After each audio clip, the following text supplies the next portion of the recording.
శ్రీకృష్ణుడు అర్జునుడికి భగవద్గీతను ప్రబోధించాడు. అయితే అర్జునుడికి ఆ సమయంలో ఉన్న శోకం కేవలం అతనికి ఉన్నటువంటి ధర్మ సందేహమా లేకపోతే బాంధవ్య మోహమా? అర్జునుడు యుద్ధరంగంలో ఉన్నప్పుడు ఆ యుద్ధరంగంలో ప్రవేశించిన వెంటనే సారథిగా కృష్ణ పరమాత్మ ఉన్నారు. యుద్ధరంగంలో ప్రవేశించిన వెంటనే ముందుగా శత్రుపక్షాన్ని చూచాడు. ఆ శత్రుపక్షంలో ఉన్నవారెవ్వరు అంటే భీష్మాదులంతా ఉన్నారు. తన గురువు అయినటువంటి ద్రోణాచార్యుడు ఉన్నాడు, కృపాచార్యుడు ఉన్నాడు. వీళ్ళందరూ కూడా శత్రుపక్షంలో ఉన్నారు.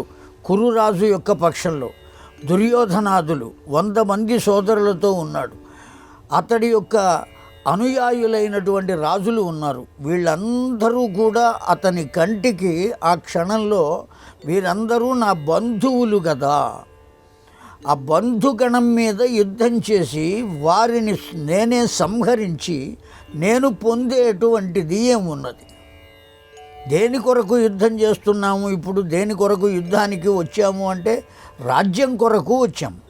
కేవల రాజ్య పరిపాలన కోసం నా రక్త సంబంధీకులై, నా బంధువులై, అనుయాయులై ఉన్నటువంటి వారిని అందరినీ నేను స్వార్థంతో సంహరించడం అనేటువంటిది ఎంతవరకు ధర్మం?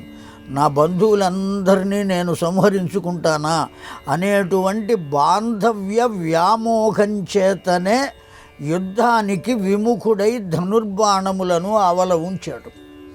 అంతే తప్ప కృష్ణ పరమాత్మ ద్వారా ఏదో ధర్మాన్ని తెలుసుకుందాం, నాకు తెలిసినటువంటి ఆ ధర్మం కృష్ణ పరమాత్మ చెప్పడం చేత లోకాలకందరికీ తెలుస్తుంది, అది భగవద్గీత అనేటువంటి ఒక గ్రంథంగా వస్తుంది, ఎన్ని రకాలైనటువంటి ఆలోచనలు అర్జునునిలో ఆ క్షణంలో లేవు.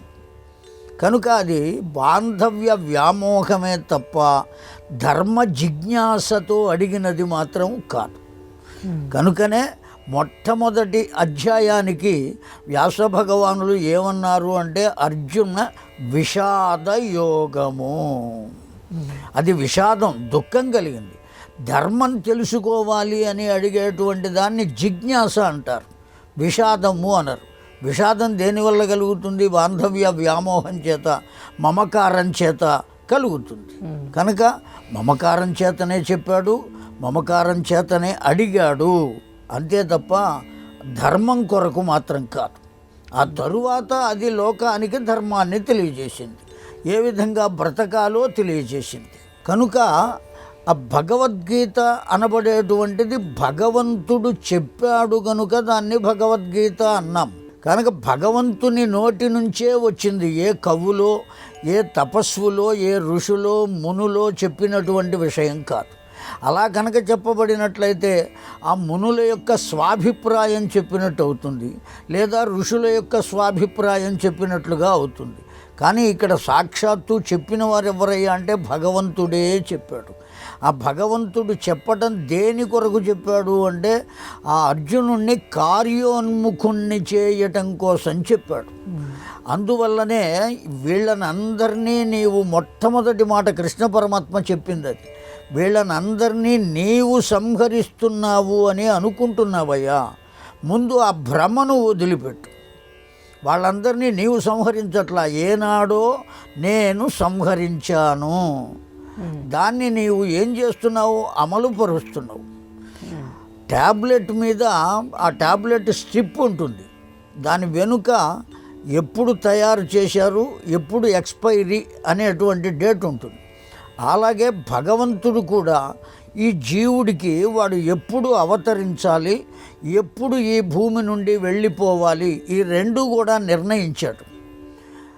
ఒకవేళ మెడికల్ షాప్ వాళ్ళు ఎక్స్పైర్ అయినది కూడా తెలియనటువంటి పామర జనానికి అమ్ముకోవచ్చేమో, కానీ ఇక్కడ ఎక్స్పైర్ అయిపోయిన తర్వాత క్షణం కూడా ఉండే అవకాశం లేదు. భగవంతుడే ఎక్స్పైరీ డేట్ పెట్టాడు కనుక అతడి యొక్క మరణాన్ని భగవంతుడే నిర్ణయించాడు. ఎవరి ద్వారా వెళుతుంది, ఎవరి ద్వారా సంహరింపబడాలి అనేది కూడా నిర్ణయించారు. అందువల్లనే భారతంలోనే జరాసంధుడు అనబడేటువంటి వారిని భీమసేనుని చేతనే సంహరింపచేశాడు. తానే సంహరించవచ్చు, జరాసంధుడు, దంతవక్త్రుడు, విదూరథుడు వీళ్ళందరి సైన్యాన్ని కూడా కూడగట్టుకుని కృష్ణ పరమాత్మ మీద 21 సార్లు దండయాత్రకు వచ్చాడు. అన్నిసార్లు వచ్చినప్పటికీ కొద్ది రోజులు యుద్ధం చేసి తాను ఏమీ చేత కానివని వాని వలె పారిపోయాడే కానీ జరాసంధుని సంహరించలేదు. అనేక మంది రాక్షసులను ఆయుధం కూడా లేకుండా పసితనంలోనే సంహరించినటువంటి కృష్ణ పరమాత్మ జరాసంధుని ఎందుకు సంహరించలేకపోతారు? భీముడి చేతనే సంహరింపబడాలి. అందువల్ల ఎవరెవరు ఎవరి చేత సంహరింపబడాలి, ఏ కారణం చేత సంహరింపబడాలి, ఇవన్నీ కూడా ఎప్పుడు సంహరింపబడాలి, ఇవన్నీ కూడా భగవంతుడు ముందే నిర్ణయించాడు. అదే విషయాన్ని అర్జునునకు చెప్పారు. నీవిప్పుడు కొత్తగా వాళ్లను సంహరించటం లేదు, నీవు కేవలం నిమిత్త మాత్రుడవు, కనుక నా మాట విని యుద్ధానికి సిద్ధపడవయ్యా అని చెప్పటానికే 700 శ్లోకాలలో అనేకములైనటువంటి విషయములను కృష్ణ పరమాత్మ అతడి విషాదమును పోగొట్టడం కొరకే చెప్పాడు. ఇందులో ఏమాత్రం సందేహం లేదు. అర్జునునికి ఉన్నటువంటిది దుఃఖమే తప్ప, బాంధవ్య వ్యామోహమే తప్ప ధర్మమును కొరకు జిజ్ఞాసువై అడిగినటువంటిది కాదు.